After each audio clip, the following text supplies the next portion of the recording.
இயேசுவின் அன்பு. கிறிஸ்து இயேசுவின் நாமத்தினாலே உங்களுக்கு அன்பின் வாழ்த்துக்கள்.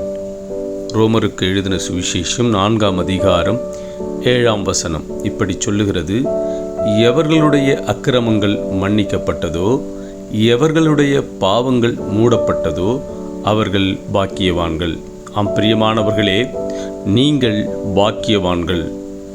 கர்த்தர் உங்களை பாக்கியவான்கள் என்கிறார்.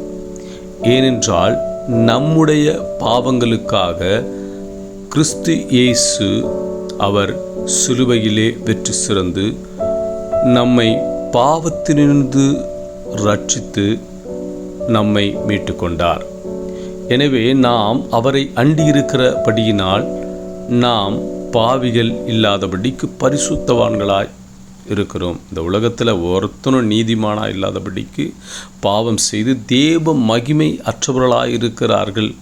அப்போ நாம் ஒவ்வொருத்தருமே அக்கிரமத்தை செய்து நாம் பாவத்திற்குள்ளாக இருந்தவர்களை நம்மை அவர் ஜீவனை கொடுத்து இரத்தத்தை சிந்தி மீட்டு கொண்டார். இப்போ நாமெல்லாம் கர்த்தரோட பிள்ளைகளாக இருக்கிறோம்.